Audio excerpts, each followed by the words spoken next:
பகுதியில் கொள்ளை சம்பவத்தில் ஈடுபட்டதாக தென்காசி சேர்ந்த பாலமுருகன் கைது செய்யப்பட்டு வியூர் சிறையில் அடைக்கப்பட்டிருந்த நிலையில் தற்போது தப்பியோட்டம் பிடித்திருப்பதாக அண்மை செய்தியானது வெளியாகியிருக்கிறது.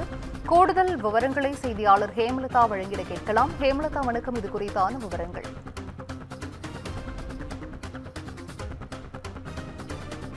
பாலமுருகன் இவர் 45 வயது நபர்.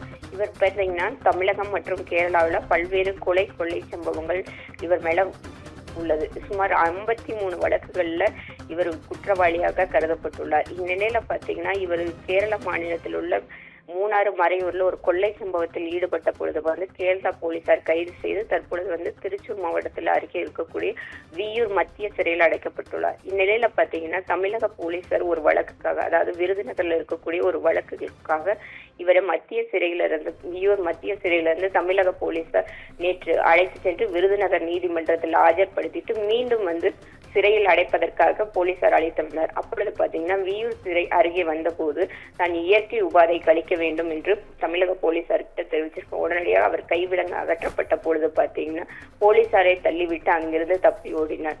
தற்பொழுது பாத்தீங்கன்னா அவர் அங்கிருந்து இருசக்கர வாகனத்தில் சென்றதை பார்த்ததாகவும் தற்பொழுது தமிழக கேரளா போலீசார் தீவிர தேடுதல் வேட்டையில் ஈடுபட்டிருக்காங்க. மேலும் பாத்தீங்கன்னா இதே போல பாத்தீங்கன்னா கடந்த மே மாதம் பாத்தீங்கன்னா தமிழக போலீசார் இதே மாதிரி ஒரு வழக்குக்காக அழைத்து சென்று நீதிமன்றத்தில் ஆஜர்படுத்தி திருப்பி அழைத்துட்டு வரும்பொழுது பாத்தீங்கன்னா இதே போன்று பாலமுருகன் தப்பி ஓடினார். அப்பொழுது பாத்தீங்கன்னா தமிழக போலீசார் விரைந்து செயல்பட்டு உடனடியாக அவரை கைது செய்து மீண்டும் கேரளா போலீசாரிடம் ஒப்படைத்தது குறிப்பிடத்தக்கது. தற்பொழுது பாத்தீங்கன்னா மீண்டும் இப்படி ஒரு சம்பவம் நடந்திருக்கிறது பாத்தீங்கன்னா அங்க இருக்கக்கூடிய கேரளாவிலேயே தமிழக போலீசாருக்கும் அதிர்ச்சியை ஏற்படுத்திருக்குன்னு சொல்லலாம்.